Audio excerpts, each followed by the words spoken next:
baca kitab أعوذ بالله من الشيطان الرجيم. إياك نعبد وإياك نستعين اهدنا الصراط المستقيم صراط الذين أنعمت عليهم. بسم الله الرحمن الرحيم. الحمد لله الذي أرسل رسوله بالهدى ودين الحق ليظهره على الدين كله ولو كره الكافرون. أشهد أن لا إله إلا الله وحده لا شريك له وأشهد أن محمدا عبده ورسوله صلوات الله وسلامه على هذا النبي الكريم وإمام المتقين وقائد الدعاة المجاهدين وعلى آله وأصحابه أجمعين. اللهم علمنا ما جهلنا وانفعنا بما علمتنا وجعلنا من المخلصين. وصلى الله على سيدنا محمد وعلى آله وبارك وسلم والحمد لله رب العالمين. أما terima kasih kepada pengurusi majlis yang saya hormati, lagi dikasihi Al-Fadil Nazir kita, seluruh barisan imam dan seluruh ahli jawatan kuasa masjid yang saya raikan, tuan-tuan, puan-puan muslimin muslimat.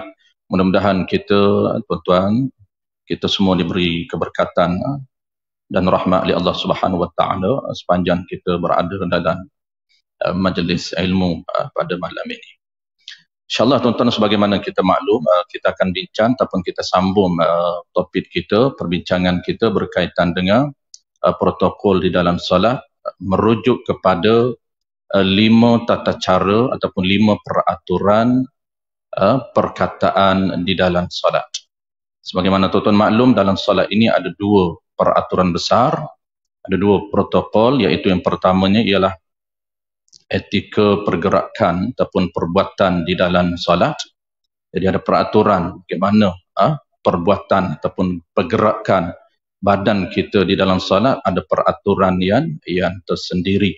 Yang keduanya ialah peraturan yang kedua berkaitan dengan ucapan ataupun perkataan di dalam solat. Bagaimana sebutan-sebutan, perkataan-perkataan ataupun ucapan-ucapan yang perlu kita tahu untuk pastikan bahawa ucapan kita, perkataan kita dalam salat itu di-approve, diterima oleh Allah Subhanahu wa taala. Baik, kita tajuk yang pertama kerana dia ada 5 sebutan, 5 perkataan yang wajib ataupun kita panggil 5 rukun qauli yang wajib di dalam salat. Kita duk bincang rukun yang pertama ataupun topik yang pertama, iaitu cara, dalam bahasa fiqh dia panggil terma dan syarak mengucapkan perkataan yang bernama takbiratul ihram. Allahu Akbar, sebutan itu tuan-tuan dia ada hampir 21 terma dan syarak yang kita mesti follow. Tapi kita tak nak sebut panjang lebar tuan-tuan. Dalam risalah ringkas ini kita sebut 9 perkara ataupun 9 terma, 9 syarat sah untuk kita mengucapkan lafaz yang bernama takbiratul ihram, Allahu Akbar. Kita bincang malam ni yang ketiga, insyaAllah tuan-tuan. Kita akan sambung yang ketiga daripada 9 perkara. Dia sebut mudah saja tuan-tuan, Allahu Akbar. Sebutan kita dah betul dah, cuma kita nak repair.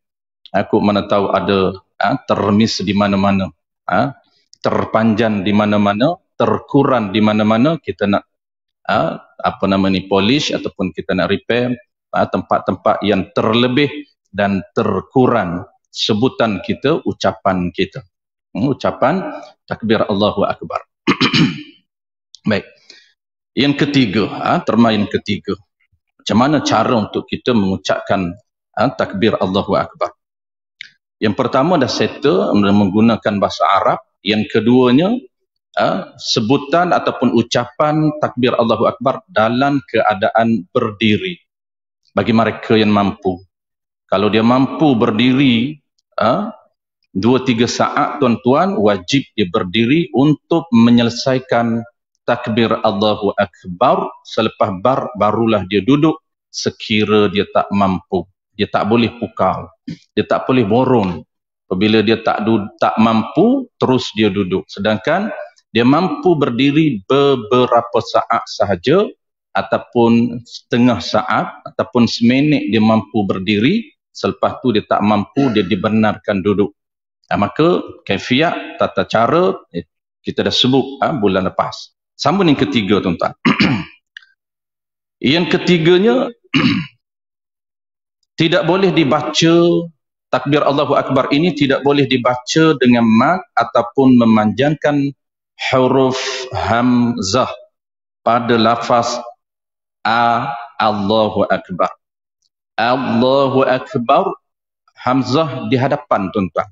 Tidak boleh terpanjang.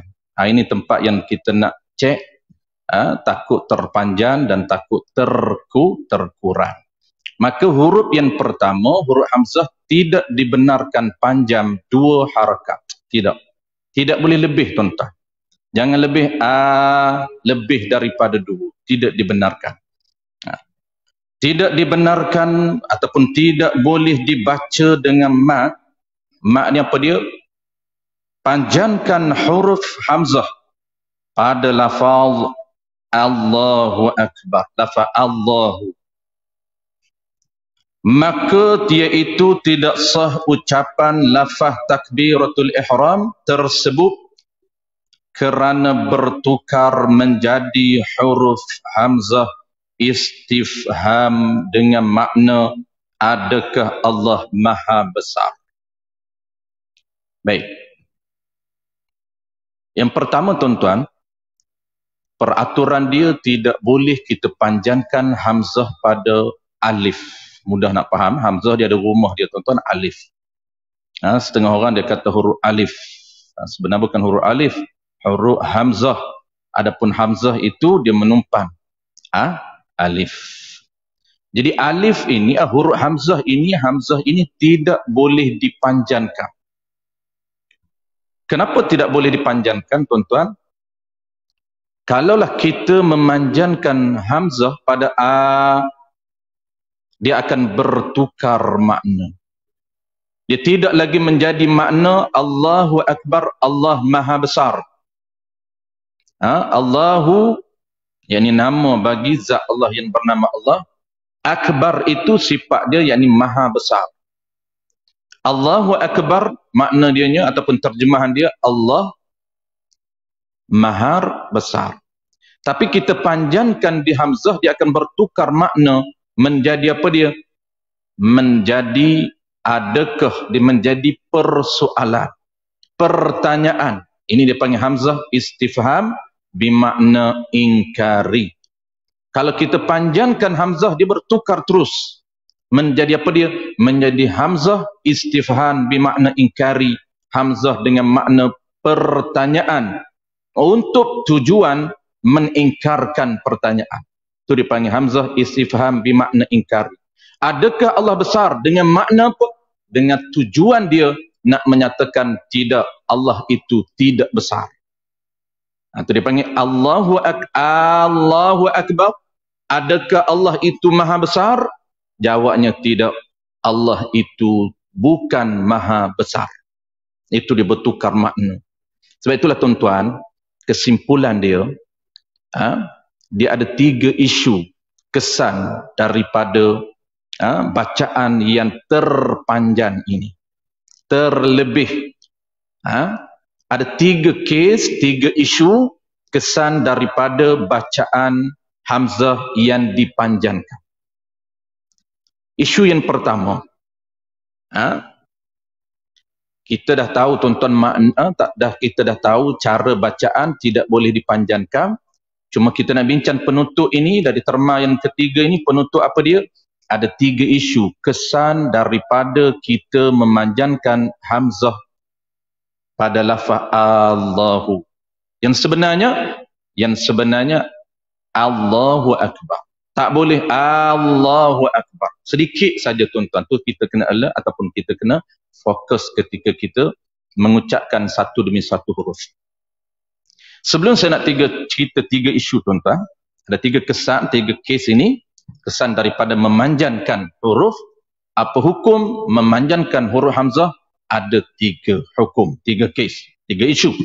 Sebelum tu saya nak sebut bacaan ataupun ucapan yang betul.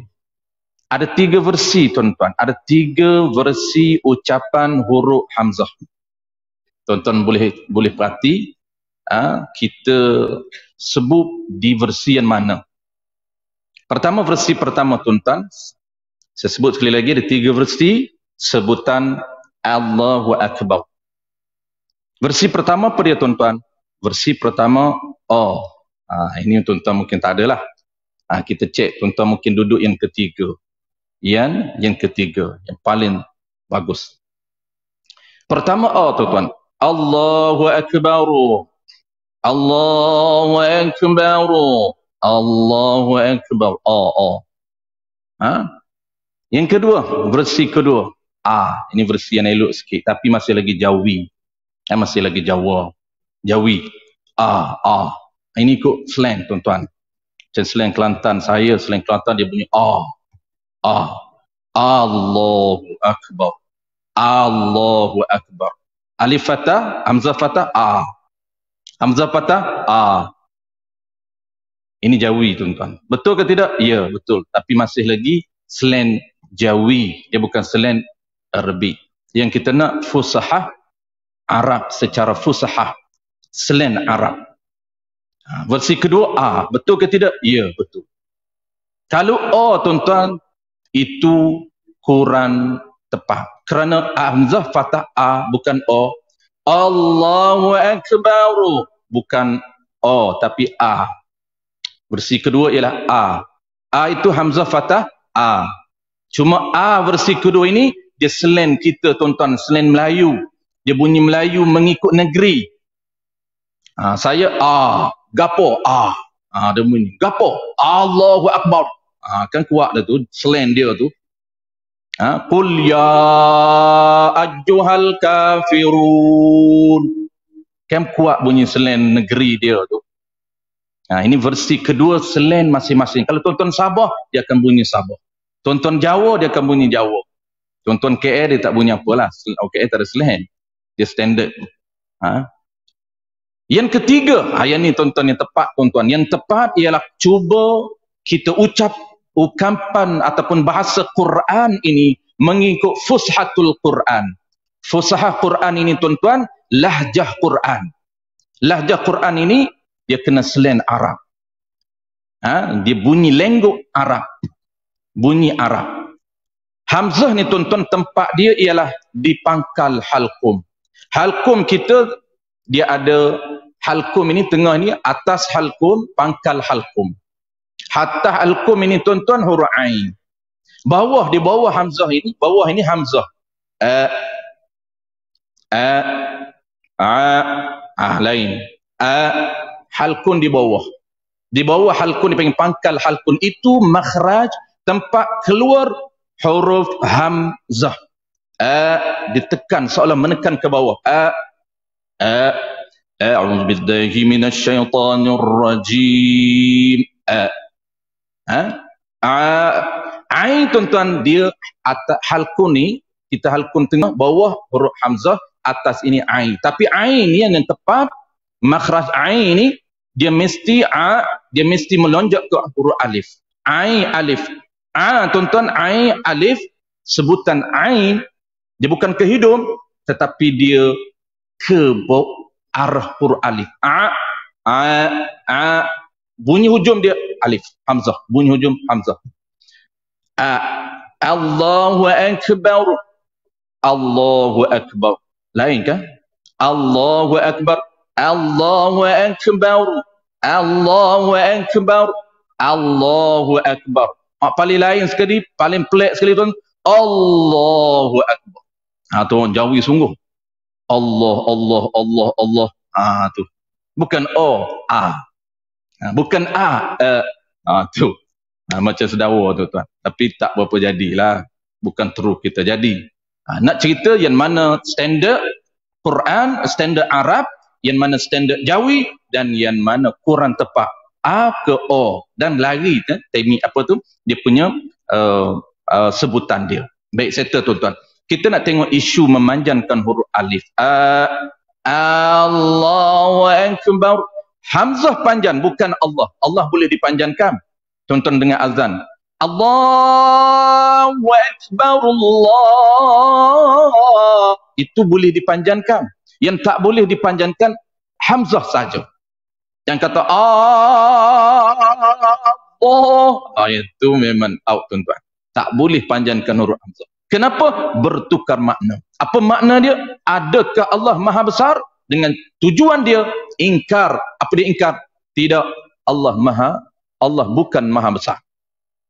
Apa dia 3 kes, tuan-tuan? Kita ringkaskan. Permasalahan ataupun kes bacaan memanjangkan huruf Hamzah ada 3. Yang pertama, kes yang pertama, hukum yang pertama, memanjangkan dengan sengaja, bukan tersasul. Memanjangkan huruf Hamzah dengan sengaja.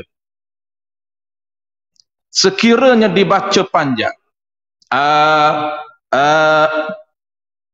sekiranya dibaca panjang huruf Hamzah dengan sengaja, bukan tersasul, bukan tersalah, dengan sengaja. Ini isu pertama, kehin pertama. Sekiranya dipanjangkan Hamzah dengan sengaja dan tahu makna. Ini pertama sengaja, yang kedua dia tahu makna. Dia tahu, dia belajar bahasa Arab. Kalau panjangkan Hamzah jadi istifham bermakna ingkari, dia tahu. Dan dia tahu makna serta dia mengetahui hukum haram membaca dengan panjang. Dia baca sengaja, tuan-tuan. Isu pertama, isu sengaja. Dia baca sengaja, sedangkan dia tahu makna dan dia tahu haram. Haram membaca dengan sengaja. Lagi pula dia tahu bertukarnya makna. Sama ada pada lafaz takbiratul ihram ataupun pada lafaz takbir intiqalat. Kedua-dua takbir dalam salat, tuan-tuan, kita pernah sebut bulan lepas. Dalam salat ini ada 2 takbir. Pertamanya takbiratul ihram yang wajib, Allahu Akbar. Yang keduanya takbir intiqal, yakni takbir yang disyariatkan oleh Allah Ta'ala untuk perpindahan rukun ke rukun lain. Disunatkan takbir Allahu Akbar. Nak rukuk, Allahu Akbar. Nak sujud, Allahu Akbar. Sama sahaja sekiranya kita memanjangkan huruf Hamzah kedua-dua takbir ini. Kalaulah kita sengaja memanjangkan dan lagi pula kita tahu, kita tahu makna dan kita juga tahu hukumnya haram memanjangkan, maka apa impak dia, implikasi hukum syara? Maka tidak sah bacaan takbir yang tersebut. Bahkan dihukumkan kafir murtad kerana bertukar makna, dan mereka pula menyebut dengan sengaja, lagi pula dia tahu makna. Ini bukan saja tak sah salat dia, bahkan jatuh kufur wal-iyazubillah. Kenapa jatuh kufur, tuan-tuan? Kerana pertamanya dia sengaja ucap, yang kedua dia tahu makna, dan yang ketiga dia tahu haram. Ulang sekali lagi, tuan-tuan. Kalaulah dia memanjangkan dengan sengaja, sengaja dia panjang, lagi pula, tuan-tuan, dia tahu makna. Ini boleh jatuh kufur. Kalau dia tak tahu makna, dia tidak hukum sekadar haram, berdosa, tak menjejaskan akidah dia. Tetapi yang menjejaskan akidah dia ini, kerana apa? Kerana pertama sengaja, yang kedua dia tahu makna. Tahu makna, tuan-tuan, kerana makna dia apa? Makna dia sangat jauh berbeza. Adakah Allah Maha Besar dengan tujuan apa? Untuk menafikan, tidak, Allah ni tidak besar. Itu yang kata bertukar makna, dan dia sengaja. Itulah menjejaskan akidah dia jadi kufur wal-iyadu billah. Karena dia menafikan Allah Maha Besar. Itu yang kata kes yang pertama, kalaulah kes dia sengaja, maka keluar hukum dia tidak sah bacaan tersebut tuan-tuan, dan bukan saja tidak sah, tetapi menjejaskan akidah dia kerana dia sengaja, lagi pula dia tahu makna. Yang kedua, memanjankan secara tidak sengaja. Ini kebiasaan berlaku bagi kita, yang inilah yang kes yang kedua. Kadang-kadang tuan-tuan biasa berlaku panjang ini, setengah orang banyak berlaku bagi kawan-kawan kita yang ada masalah was-was. Dia nak confident terlebih sehingga memanjankan. Allahu Akbar.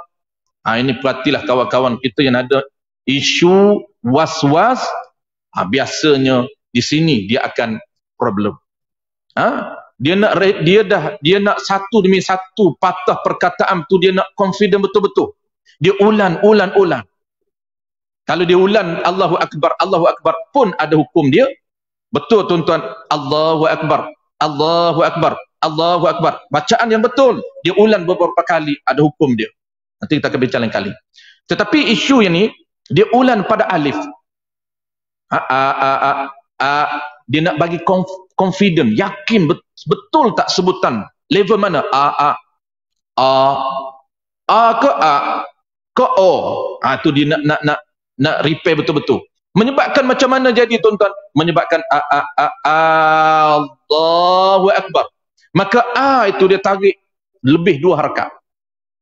Sengaja ke tidak? Kita tengok. Tetapi bukan isu pertama. Di isu yang kedua. Isu kedua macam mana? Kes yang kedua, memanjankan secara tidak sengaja. Manakala mereka yang membaca takbiratul ihram dengan memanjangkan huruf hamzah secara tidak sengaja ataupun tersasul, maka tidak sah dan tidak haram. Dia kena repeat balik, tak sah salat dia kalau dia teruskan salat dalam keadaan memanjangkan huruf hamzah dalam keadaan dia tidak sengaja, tersalah ataupun tersasul. Tersalah ataupun dia tersasul, tapi dia tak perasan dia tersasul. Kalaulah memang dia tak tahu, ini bukan isu kedua, ada isu ketiga. Isu ketiga tu penting tuan-tuan. Kenapa? Kerana isu dia tersalah sedangkan dia tak tahu yang dia tersalah. Itu isu ketiga. Isu kedua ni memang dia tersasul, dia tahu, dia belajar, cuma dia tersasul. Dia tak perasan dia tersasul, maka tak sah ucapan takbiratul ihram dia, dan dia kena tak sah tapi tidak haram. Cuma dia kena ulang balik. Dia kena ulang balik.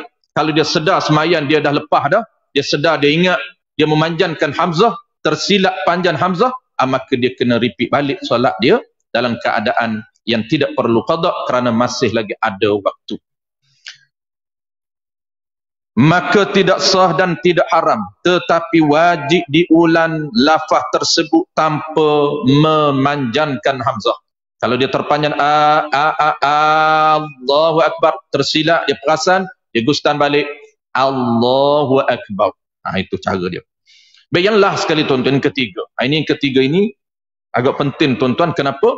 Kerana termasuk orang yang sengaja. Termasuk orang yang sengaja. Macam mana? Ada setengah kita yang membuat kesilapan di dalam salat, termasuk sengaja dia membuat kesilapan. Walaupun dia tak perasan. Macam mana isu dia tuan-tuan? Baik, kes yang ketiga. Dan yang ketiga, isu yang ketiga. Isu yang ketiga termasuk memanjangkan huruf hamzah secara sengaja.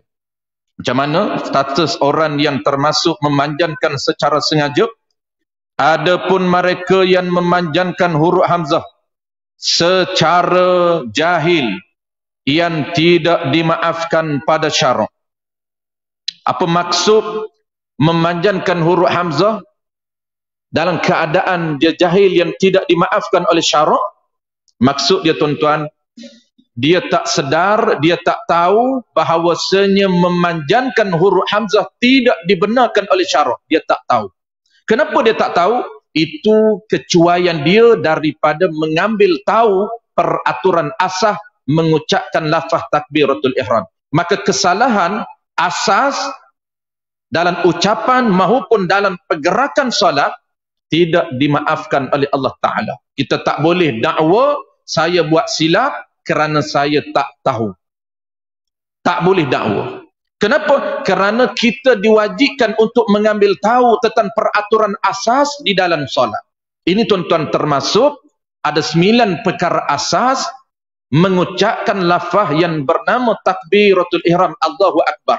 Bagaimana cara sebutan yang betul untuk kita mengucapkan Allahu Akbar. Ini dia panggil ilmu basic yang tiap-tiap individu, tiap-tiap mukallaf mesti dia peduli, cakna dan ambil tahu. Tidak boleh dakwa di hadapan Allah, ya Allah, aku tak tahu ya Allah, kerana aku tak sempat mengambil tahu. Maka tidak dibenarkan ataupun tidak diterima alasan tersebut, kerana bermula daripada kita balik tuan-tuan, kita ditaklif, diwajibkan oleh Allah Ta'ala untuk mengambil tahu tentang etika pergerakan dan ucapan dalam solat yang basic, bukan yang pertengahan ataupun yang tinggi, bukan yang tinggi, yang basic saja. Lepas itu kita bermula dengan basic.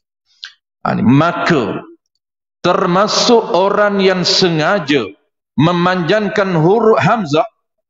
Kenapa termasuk orang sengaja? Dia tak tahu yang tidak dimaafkan.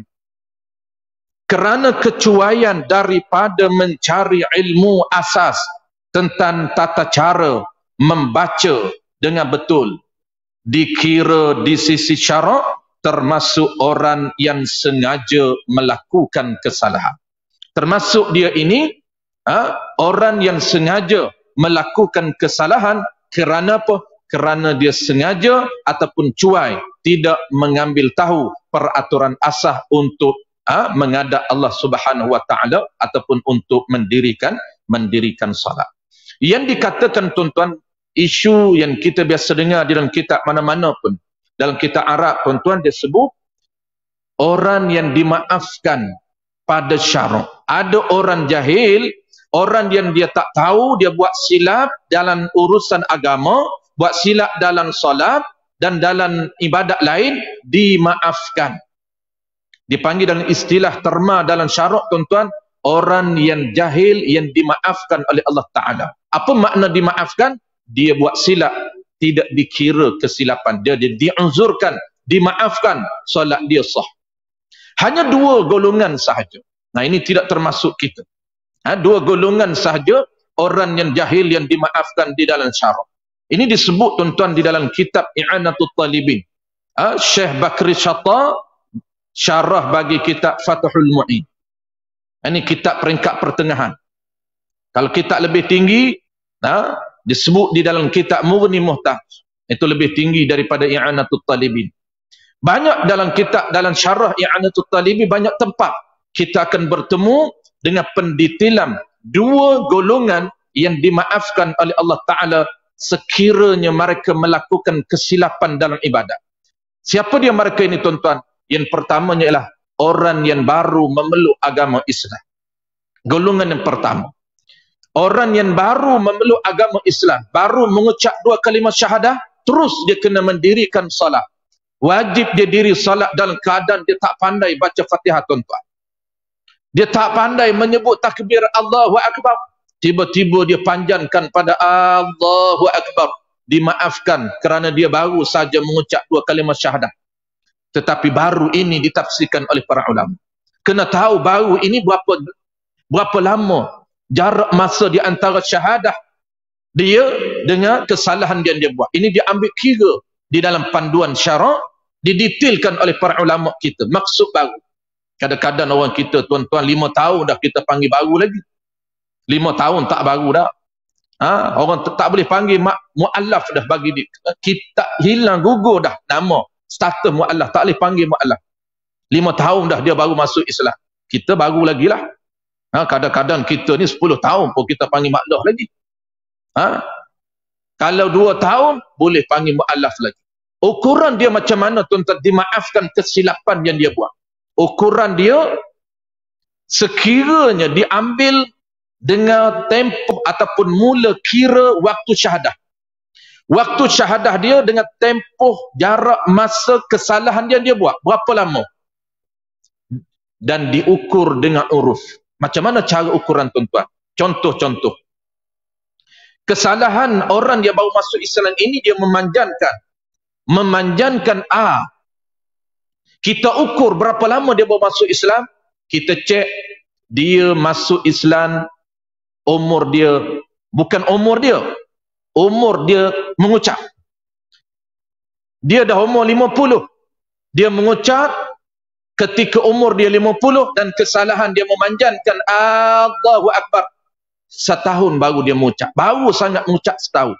Urufnya tuan-tuan dikira pada uruf. Ini uruf satu hukum diambil kira di dalam fiqh. Fiqh mengambil kira uruf. Apa dia uruf? Kebiasaannya, normanya. Kebiasaan kalau belajar mengikut modul yang betul. Sebab tu tuan-tuan, sistem pengajian dan pembelajaran di dalam agama, dia ada modul. Maka orang yang baru mengucap dua kalimah syahadat, dia wajib dahulukan modul apa? Modul asah. Apa dia modul asah? Pertama, wajib ajar kepada dia tentang iman, tentang akidah, tentang sistem kepercayaan. Pastikan modul asah ini settle. Kita sambung tuan-tuan sekejap lagi. Kita sambung sekejap saja lagi. Selepas azan.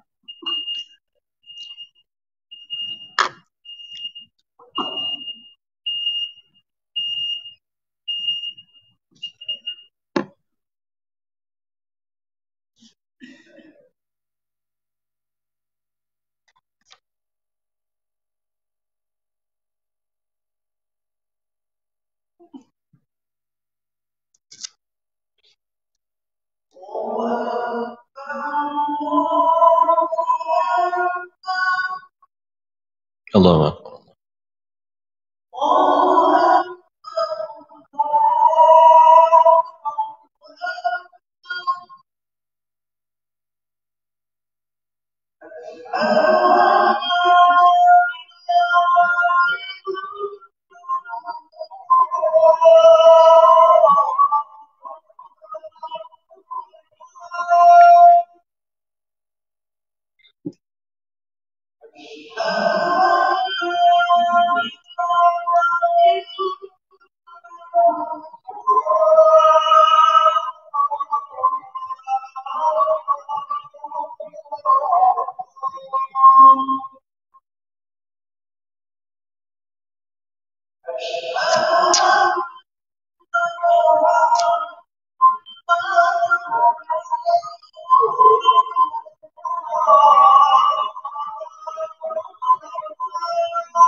La ilaha illallah.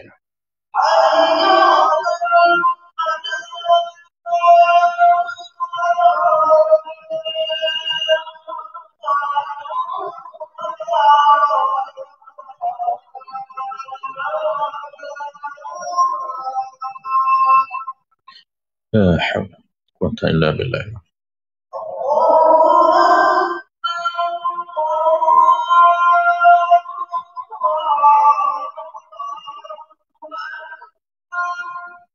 Allah.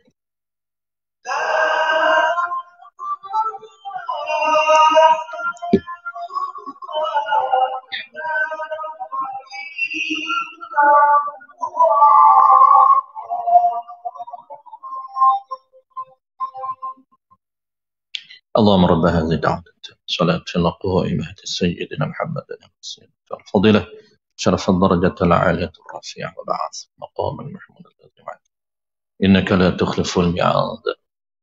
Kita sambung isu yang ketiga, tuan-tuan. Dia ada 3 isu sahaja. Dan isu yang ketiga ni dia agak penting. Kenapa?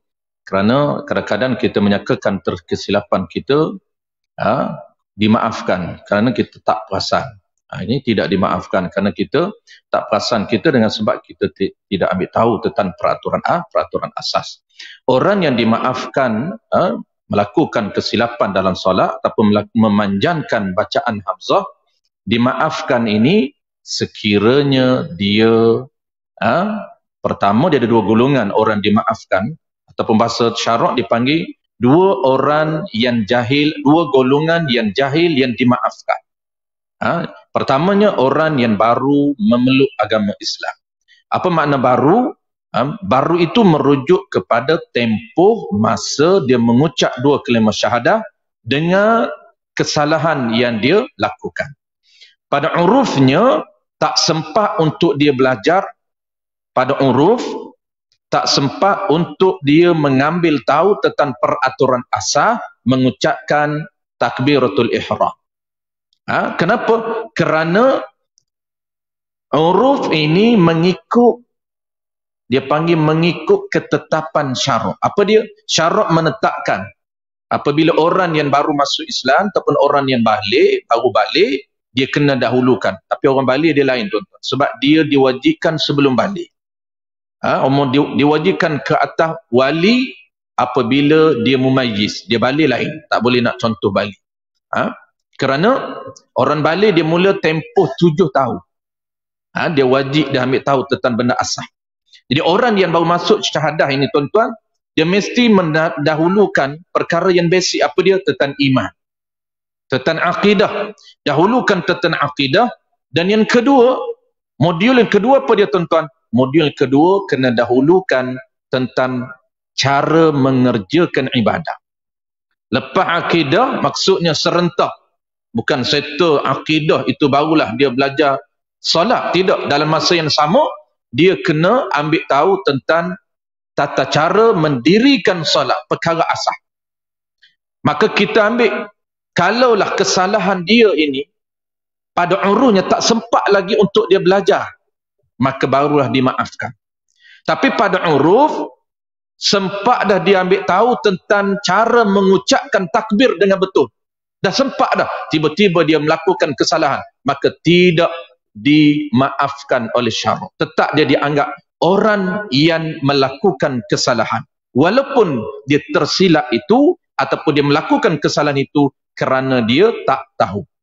Tapi tak tahu yang tidak dimaafkan. Kerana tempoh masa yang diberi, ruang yang Allah berikan kepada dia, sepatutnya dia dah settle urusan-urusan yang basic, tapi dia masih belum settle, bermakna dia tidak dimaafkan kesalahan di dalam salat. Yang kedua, tuan-tuan, dia ada 2 golongan saja. Sebab tu saya sebut tadi kita tidak termasuk. Apa dia yang kedua? Orang yang jauh daripada ulama. Ada maksud jauh ini, tuan-tuan. Orang yang jauh daripada ulama, dia melakukan kesilapan, dimaafkan. Ulama menafsirkan dalam kitab Sulamus Sibyan jilid pertama pun ada, tuan-tuan. Dia nakal daripada Syekh kitab Zakaria Al-Ansari. Ini antara kitab-kitab yang popular dalam mazhab Syafi'i, tuan-tuan. Syekh Zakaria Al-Ansari seorang wali Allah. Ini tokoh yang hebat dalam mazhab Syafi'i. Nama dia Syekh Zakaria Al-Ansari. Dia wali Allah, wali besar. Dan kitab dia sangat banyak, tuan-tuan. Dan murid dia yang hebat-hebat. Antara murid dia Ibn Hajar. Ibn Hajar Al-Asqalani, Ibn Hajar Al-Haytami. Seorang Ibn Hajar guru dia. Ini ketokohan dan kehebatan Syekh Zakaria Al-Ansari. Mazhab Syafi'i. Pertamanya dia kata waqa'tu bainal hajaraini. Ini popular statement ini. Jadi ungkapkan oleh Syekh Zakaria. Dia kata aku hidup di antara dua anak batu. Anak batu yang pertama guru aku, iaitu Ibnu Hajar Al-Asqalani, seorang muhaddithin, tokoh hadis, guru kepada Syekh Zakaria Al-Ansari. Dan kedua dia kata waqa'tu bainal hajarain. Yang keduanya Hajar, yang keduanya ialah murid dia Ibnu Hajar Al-Haytami, seorang tokoh besar dalam dunia fiqh. Murid dia ini tuan-tuan hebat dalam ilmu fiqh, mengarang kitab-kitab fiqh. Itu kehebatan guru dia. Kalau murid boleh mengarang kitab yang banyak, apatah lagi gurunya yang bernama Syekh Zakaria Al-Ansari. Apa yang disebut oleh Syekh Zakaria Al-Ansari tuan-tuan? Makna jauh daripada ulama. Jauh daripada ulama ni tuan-tuan ada dua definisi. Pertama, jauh jarak. Memang jarak sangat jauh, lebih daripada dua marhalah. Dia tak mampu untuk sampai kepada orang yang boleh ajar dia tentang tata cara mengucapkan perkataan yang betul di dalam salat. Bukan ulama besar. Ada guru yang boleh mengajar kita tentang tata cara mendirikan salat dengan betul. Dari segi pergerakannya, dari segi ucapannya, dia tahu itu dimaksud ulama, bukan kata ulama yang besar. Pertama tuan-tuan, definisi pertama, jarak. Jauh dari segi jarak, maksud dia tak mampu untuk sampai. Tidak ada kenderaan untuk sampai. Musyaqqah, maksud dia musyaqqah, sukar untuk dia sampai ke tempat guru yang mengajar, yang boleh ajar dia macam mana mengucapkan lafaz Allahu Akbar, menyebabkan dia melakukan kesalahan, dimaafkan. Kenapa dia boleh panjangkan hamzah? Kerana dia tak belajar. Kenapa tak belajar? Kerana jauh daripada orang yang boleh mengajar dia. Jauh tu jauh macam mana? Jauh yang pertama, iaitu jarak. Dia sukar, musyaqqah untuk sampai, walaupun tak sampai 85 km ataupun 90 km. Dalam jarak dua marhalah. Tak kira dua marhalah tuan-tuan, kira diri dia. Walaupun marhalah dua marhalah, tak sampai dua marhalah, tapi dia musyaqqah, dia tidak ada kenderaan, tidak ada kemampuan keuangan nak pergi jauh, maka dia anggap jauh. Tapi tuan-tuan, kalau orang yang ada kenderaan, kemampuan lebih daripada dua marhalah, wajib dia pergi kerana dia mampu pergi. Contoh tuan-tuan, contoh, sekitar kita tidak ada orang yang boleh mengajar kita berkaitan perkara basic dalam solat. Terpaksa pergi sampai 200-300 km. Kena pergi di Kelantan, kena pergi negeri Kedah, contoh saja tuan-tuan. Wajib ke tidak pergi? Tanya diri kita. Mampu ke tidak? Kita mampu pergi. Mudah, kita ada kenderaan boleh sampai. Kita ada keuangan, maka dianggap dekat. Tidak dianggap jauh. Kenapa? Kerana kita boleh sampai ke tempat itu walaupun 300 km. Ada ukuran itu, ukuran pada kita. Maka kalau kita buat kesalahan, tidak dianggap kita jauh daripada ulama. Tidak boleh beri alasan, saya tak ada orang nak ajar saya kerana jauh. Berapa jauh guru yang berada? Guru yang saya boleh belajarnya ialah duduk di 300 km. Dia boleh ke pergi? Boleh pergi. Maka tidak dianggap jauh. Ini definisi pertama. Yang kedua apa dia tuan-tuan? Definisi yang kedua, maksud jauh ini iaitu bukan dikira jarak. Bukan dikira jarak, tapi dikira halangan. Tidak dikira jarak. Kalau definisi jauh daripada ulama, yang pertama dikira jarak. Jarak yang jauh, maksud apa jauh? Maksud dia tidak mampu untuk pergi ke jarak yang ada guru yang boleh ajar dia. Kenapa? Musyaqqah. Tak mampu nak pergi. Sama ada kemampuan diri dia, kemampuan keuangan dan sebagainya, dia anggap tak mampu. Yang kedua tuan-tuan, bukan jarak tetapi halangan. Bukan jarak tapi halangan. Untuk sampai ke guru itu halangan. Apa halangan dia ambil kira tuan-tuan? Dia ambil kira ini halangan, dua halangan. Ini semua menu dah ada tuan-tuan. Dia tak boleh nak create sendiri. Tak boleh kita nak tambah menu kita. Panduan ini telah tetap disebut di dalam kitab fiqh. Sebab tu kita asah dia tak sebutlah. Ini kitab-kitab pertengahan dan kitab-kitab besar. Didetailkan. Dua golongan orang yang dimaafkan sekiranya dia melakukan kesalahan. Halangan apa pertama tuan-tuan? Halangan yang pertama iaitu ancaman terhadap diri dia, anak dan keluarga. Dia ada dua saja halangan. Kita ulang sekali lagi tuan-tuan. Halangan dia tak boleh sampai ke guru, ke orang yang boleh mengajar dia tentang tata cara basic dalam solat. Kenapa tak boleh sampai? Kerana ada halangan. Halangan yang pertamanya, ancaman terhadap diri dia, anak dan isteri. Kalaulah dia nak keluar rumah dia, akan ada orang, akan ada orang yang tangkap dia, mengancam diri dia, nyawa dia, anak isteri dia. Dia duduk di tempat yang tak selamat, contoh saja. Hari ini tak ada dah tuan-tuan. Sebab tu saya kata tadi, kita tidak termasuk dalam dua golongan ini. Dia duduk di tempat yang tak selamat. Kalau dia keluar rumah, orang datang menyamun rumah dia, contoh. Orang datang, orang datang tangkap anak isteri dia. Kalau dia keluar rumah, orang akan tahan di tengah jalan untuk sampai ke masjid. Ini halangan pertama. Dan halangan kedua, tuan-tuan, apa halangan kedua? Halangan kedua ialah ancaman harta benda. Diambil kira dalam syarak. Ancaman nyawa dan ancaman harta benda. Apa dia? Kalaulah dia tinggal harta dia di rumah, akan ada penyamun datang untuk merompok harta dia. Kerana dia harta banyak. Harta banyak di rumah dia, orang datang rompok, dia takut. Ini ketakutan berada pada tempat yang tak selamat, maka dibenarkan untuk dia tak keluar belajar mencari ilmu basic. Maka kesalahan yang buat, tuan-tuan, dimaafkan oleh syarak. Maka kita tidak ada, tuan-tuan, tak dapat dua syarat. Kita ni hanyalah tak sempat kerana kita, alasan kita sendiri. Tak sempat kerana ada kerja lain. Itu saja. Bukan tak sempat kerana ancaman harta benda, bukan kerana tak sempat kerana ancaman nyawa kita. Kesalahan, kalaulah sekiranya kesalahan kita buat dalam solat, maka tak boleh nak dakwa. Saya tak tahu kesalahan yang saya buat itu memanjangkan huruf hamzah dalam solat, menyebabkan tak sah sembahyang kita. Haram, bukan saja tak sah tapi berdosa sembahyang dalam keadaan memanjangkan huruf hamzah. Maka kita tak tahu. Kenapa tak tahu? Kerana kita tak ambil tahu.